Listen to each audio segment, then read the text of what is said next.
Doctor Kaleem साहब जो पिछले 15 साल से रेस्क्यू 1112 में अपनी जो खिदमात है सर अंजाम दे रहे हैं। बिजली का क्रैक डाउन होता है या इस तरह की और कोई नागानी सूरत हाल पैदा हो जाती है तो हम वो तमाम स्ट्रेटजीज अपनाते हैं जिसकी वजह से हम पब्लिक के लिए अवेलेबल हों, पब्लिक को हमारी help within no time मिले। हमारा इदारा वाहिद ऐसा इदारा है लिसानियात से, मजहब की, जुबान की, इन सारे तासुबात से पाक रखा है। बारिशों के सीजन शुरू हुए, सैलाब आते हैं, जो भी इशू आए, लेकिन हमारी सर्विस एक मिनट के लिए भी नहीं रुकी।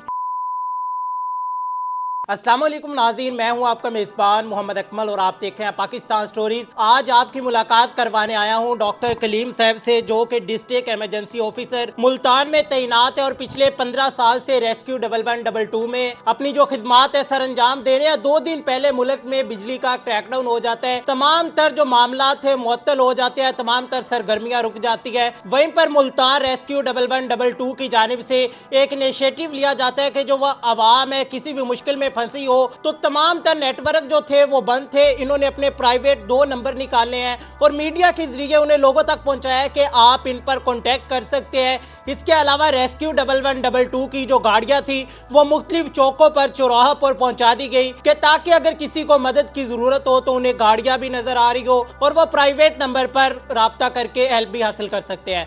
थैंक यू सो मच कि जिस तरह आप ग्राउंड रियलिटी पे जाके लोगों के लिए हेल्प करते हैं, लोगों के लिए आप हर वक्त मौजूद है, चाहे रात के 2 बजे हो चाहे सुबह के 3 बजे हो। अच्छा, मुझे ये बताइएगा कि 2 दिन पहले पूरे मुल्क में बिजली का क्रैकडाउन हो जाता है, उस हवाले से प्राइवेट नंबर इशू किए जाते हैं, रेस्क्यू 1112 की जो गाड़ियां हैं चौकों पर, चौराहा पर पहुंचा दी जाती है। तो ये आइडिया आया कैसे था, किसने सोचा था? हेड ऑफिस से कॉल आई थी, पूरे पाकिस्तान में ये हुआ है या फिर मुल्तान में हुआ है? रेस्क्यू 1112 आप जानते हैं एक उम्मीद का नाम है और हमारे director general doctor Rizwan Naseer sahab ने हम तमाम डिस्ट्रिक्ट ऑफिसर की जो ट्रेनिंग की है उसमें वो जिम्मेदार हैं कि अपने ज़िले के अंदर इमरजेंसी मैनेजमेंट को 24 घंटे इंश्योर करेंगे। तो ना सिर्फ ये मुल्तान में बल्कि पूरे पंजाब में किया गया। खुदा न खास्ता बिजली का क्रैक डाउन होता है या इस तरह की और कोई नागानी सूरत हाल पैदा हो जाती है तो हम वो तमाम स्ट्रेटजीज अपनाते हैं जिसकी वजह से हम पब्लिक के लिए अवेलेबल हों, पब्लिक को हमारी help within no time मिले। और यही कोशिश इस दफ़ा भी की गई। पीछे आप ये देखें, बारिशों के सीज़न शुरू हुए, सैलाब आते हैं, बड़ी आंधियाँ, तूफ़ान, जो भी इशू आए, लेकिन हमारी सर्विस एक मिनट के लिए भी नहीं रुकी और ना ही इंशाअल्लाह ताला आगे रुकेगी। बशर्त ये कि पब्लिक इसी तरह हमसे प्यार करती रहे, हमारे साथ कोऑपरेट करती रहे, तो हम उन्हें डे नाइट सर्व करने के लिए बैठे हुए हैं जी। अच्छा सर, मुझे ये बताइएगा कि जो गाड़ियाँ थी मुख्तलिफ चौकों पर, चौराहों पर खड़ी की गई है, तो वहाँ पर कोई कॉलर आया है जो कॉल ना कर सका और ढूंढता हुआ आ गया, कोई ऐसा वाकया हुआ है? जी बिल्कुल, उस दिन डायरेक्ट इमरजेंसीज जो हैं वो 50 की तादाद में हम लोगों ने डील की हैं। यानी दोस्तों ने जो हमारी गाड़ियां देखकर हमें फिर लेके गए हैं और विक्टिम्स तक पहुंचाया गया है। अपनी मदद आपके तहत भी लोग पहुंचे हैं। कुछ ने उन नंबरों पे जो हम लोगों ने बताए थे आपके थ्रू लोगों को, उनके ऊपर भी कॉल की। टेक्नोलॉजी का बेहतरीन इस्तेमाल किया जाता है, लेकिन आपको पता है कि जिस तरह का सिनेरियो उस दिन हुआ तो उसमें बड़े बड़े इदारे बैठ गए, लेकिन अल्हम्दुलिल्लाह अल्लाह पाक ने हमें सुरखरू किया और हमारी सर्विस एक मिनट के लिए भी बंद नहीं हुई। अच्छा सर, मुझे ये बताइएगा कि डिस्ट्रिक्ट ऑफिसर मुल्तान के तौर पर आप यहाँ पे तैनात है, अपनी खिदमत सर अंजाम दे रहे हैं, तो हमारा मुल्क जो है बदतरीन क्राइसिस का शिकार है, तो इसका रेस्क्यू 1112 पे भी असर पड़ा है, आपकी ग्रोथ या डेवलपमेंट जो है वो रुकी है? देखिए, मैंने आपको पहले ही कहा कि रेस्क्यू उम्मीद का नाम है और हम हमेशा पुरजोश भी रहते हैं और कभी नाउमीद नहीं होते। अल्हम्दुलिल्लाह हर दौर में हमारे साथ जिन इदारों ने, जिन गवर्नमेंट्स ने कोऑपरेशन किया वो भी आपको नज़र आया। रेस्क्यू स्टेशंस उस वक्त 4 थे, आज इस वक्त हमारे पास 13 हमारे पास छोटे बड़े रेस्क्यू स्टेशंस हैं, की पॉइंट्स हैं। इस तरह स्टाफ की तादाद भी 600 से ऊपर चली गई है। इस वक्त एम्बुलेंसेस हमारे पास 36 हैं।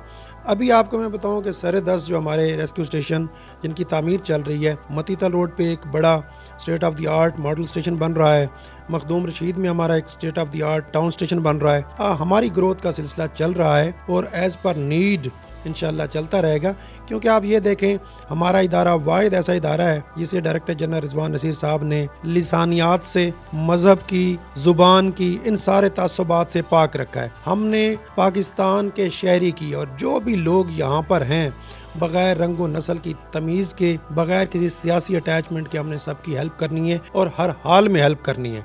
बस हमारा ये मिशन है और अल्लाह करे कि इसे पूरा करते करते इस दुनिया से जाएं। अच्छा सर, मुझे ये बताइएगा कि बहुत सी कॉल्स आती है, बच्चे मोबाइल यूज़ करते हैं तो 1112 डायल कर देते हैं, तो आप लोग किस तरह फ़िल्टर करते हैं? हो सकता है कि किसी इमरजेंसी हो और बच्चा ही कॉल कर रहा हो, तो इस चीज़ को किस तरह रिलायबल बनाया जाता है कि वाकई जो बच्चा कॉल कर रहा है ये इमरजेंसी है? नहीं बिल्कुल, आप तो खैर बच्चे की कॉल की बात कर रहे हैं। आपको हसासियत के हवाले से मैं बताऊं, एक दफ़ा मतलब एक ट्रेनिंग चल रही थी, हमारी ट्रेनिंग डिस्ट्रिक्ट ऑफिसर्स की, तो और कह रहे थे कि अगर इवन आपको जस्ट एक कॉल आती है और उसके बाद कॉल कट जाती है तो आप उस नंबर पे भी कॉल बैक करें, कि हो सकता है कि उस बंदे को जस्ट एक नंबर डायल करने के बाद इतना मौका भी ना मिला हो कि वो आपसे बात कर सके और इमरजेंसी हो। हम इग्नोर बिल्कुल भी नहीं करते, लेकिन फिल्टर ज़रूर किया जाता है ये कंफर्म करने के लिए कि ये जेन्युइन कॉल है। अब तो एक और सिस्टम भी आ गया है जिसके तहत आप जब कॉल करते हैं तो आपसे कुछ क्वेश्चन किए जाते हैं कि आपको किस तरह की इमरजेंसी चाहिए, आपको मेडिकल इमरजेंसी से रिलेटेड कोई रिसोर्सेज चाहिए, या रोड ट्रैफिक का हादसा है, या फायर आग से रिलेटेड, तो उससे काफ़ी चेक हो जाता है।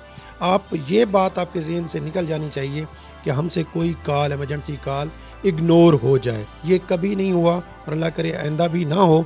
हम फिल्टर करते रहते हैं, हमारा वहाँ बड़ा ट्रेन स्टाफ बैठा हुआ है आईटी से रिलेटेड, तो वो कंट्रोल रूम में बैठी हैं, उनका काम ही यही है कि हज़ारों की तादाद में जो कॉल्स आ रही हैं उनमें से जेन्युइन इमरजेंसी कॉल्स फिल्टर की जाती हैं और उनके ऊपर अपने रिसोर्सेज भेजे जाते हैं। जी बिल्कुल नाज़रीन, आपने देखा कि हमारे साथ डॉक्टर कलीम साहब मौजूद थे जिन्होंने बताया कि रेस्क्यू 1112 मुल्क में किसी भी तरह की नागहानी सूरत हाल पैदा हो जाए उसमें किस तरह से ग्राउंड रियलिटी पर जाके अपनी सर्विसेज प्रोवाइड करता है। उम्मीद करते हैं कि आज की ये वीडियो आपके लिए बहुत ही इंफॉर्मेटिव रही होगी। आप इस हवाले से क्या कहते हैं, अपनी राय का इज़हार ज़रूर कीजिएगा।